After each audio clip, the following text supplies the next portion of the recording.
ఏళ్ల తరబడి పేరుకుపోయి ఉన్న భూ సమస్యలను పరిష్కరించే దిశలో కూటమి ప్రభుత్వం గ్రామ గ్రామాన రెవెన్యూ సదస్సులు అయితే నిర్వహిస్తున్నారు. ప్రస్తుతం కంకిపాడు మండలంలో ఉన్న మంతెన గ్రామంలో అయితే రెవెన్యూ సదస్సు నిర్వహిస్తున్నారు. ప్రస్తుతం మనతో పాటు కంకిపాడు ఎంఆర్ఓ గారు ఉన్నారు. మాట్లాడదాం. సార్, ముఖ్యంగా ఈ రెవెన్యూ సదస్సుల వల్ల ప్రజలకు ఏ విధంగా ఉపయోగపడుతుంది? ముఖ్యంగా ఎటువంటి భూ సమస్యలు పరిష్కారం అయ్యే దిశ ఉంది? నమస్కారం అండి.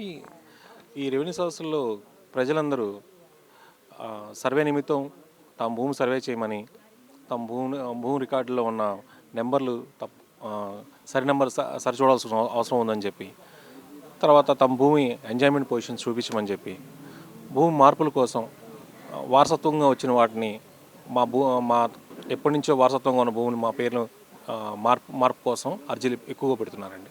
అంటే గతంలో మాదిరి అంటే గ్రామ సభల్లో ఏదైనా సమస్యలు అర్జీలు ఇస్తే తీసుకొని పక్కన పెట్టే పరిస్థితి ఉందా? లేదంటే ఈసారైనా అంటే సమస్యలు పరిష్కరించే అవకాశం ఉంటుందా? ఇక్కడున్న ప్రస్తుతం ఏంటి, ఇప్పుడు నా సర్వేకి సంబంధించిన అయితే ఇమీడియట్గా తక్షణమే మా సర్వేయర్స్ కానీ ఇమీడియట్గా అక్కడున్న సమస్య మీద వెంటనే వెళ్ళి అక్కడే అదే ఇవాళ సమస్య వస్తే ఈరోజే అక్కడున్న సమస్యకి పక్క వారికి నోటీసులు జారీ చేయటం, అంటే ఇక్కడి నుంచి వారం రోజుల్లో ఇమీడియట్గా వచ్చి కొలత వేస్తామని చెప్పి చూసి కొలత వేయడానికి ఇప్పుడే తక్షణ చర్యలు తీసుకుంటున్నామండి.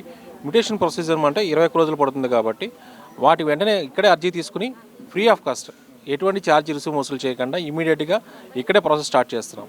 దానివల్ల దాన్ని పక్కన పెట్టే పరిస్థితి అయితే ఏం లేదండి. ఎందుకంటే చర్యకి వెంటనే మొదలవుతుంది కాబట్టి దాన్ని ఖచ్చితంగా మేము పరిష్కరించాల్సిన దిశగా ఉంటుందండి. పక్కన పెట్టే విషయాలు ఏం లేదు, ఇమీడియట్గా జరుగుతాయండి. అంటే మండలంలో ముఖ్యంగా మీ వద్దకు ఏ సమస్యలతో రైతులు అంటే ప్రజలు వస్తున్నారంటే ఏం చెప్తారు? సర్వే సంబంధించినవి ఎక్కువ వస్తున్నారండి. తర్వాత వారసత్వంగా ఉన్న భూముల మీద తమ పేర్లు మార్చమని వారి వారసులు వస్తున్నారు.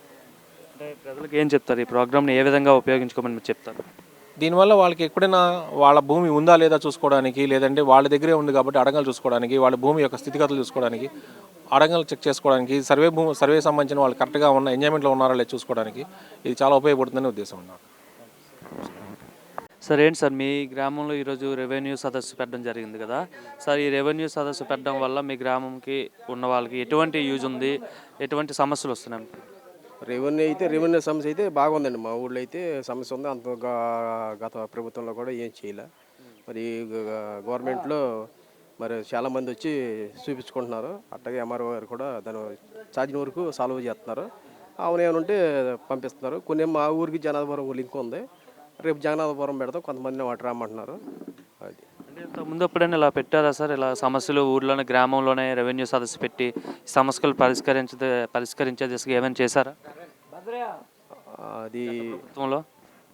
పెట్టలేదండి. అట్ట ఎంఆర్ఓ గారు వచ్చి అనేది పెట్టలే. ఏమనిపిస్తుంది, మనం ఏదైనా సమస్య ఎంఆర్ఓ గారిని కలవాలంటే మనం మండల ఆఫీస్కి వెళ్ళి అక్కడికి వెళ్ళి మన సమస్య చెప్పే పరిస్థితి ఉండేది.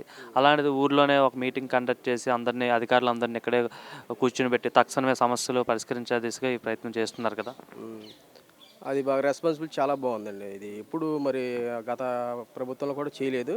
మరి ఈ ప్రభుత్వంలో వచ్చి చాలామంది సాల్వ్ చేసుకుంటాం, ఏమన్నా ఉండ మళ్ళీ వెళ్ళి కొలిపియటం అట్టా ఎంఆర్ఓ గారు కూడా స్పందించి బాగా చేస్తున్నారు. వాళ్ళు కూడా బాగుంది. ఎలా ఉందండి ఓవరాల్గా ఈ కూటమి ప్రభుత్వం పరిపాలన ఏమనిపిస్తుంది మీకు? కూటమి ప్రభుత్వం అయితే చాలా బాగుంది. అంటే వైసీపీ ప్రభుత్వం వాళ్ళైతే మట్టుకి పార్టీలో ఉండేవాళ్ళు మట్టుకి బాగోలేదు అంటారు. కానీ మిగతా నోటర్లో ఉండేవాళ్ళు కానీ పార్టీలో జనాల్లో కూడా స్పందన వచ్చి బాగా చేస్తుంది కూటమి ప్రభుత్వం. అనుకున్నట్టు చేస్తుంది అనేది వచ్చింది కొద్ది పబ్లిక్.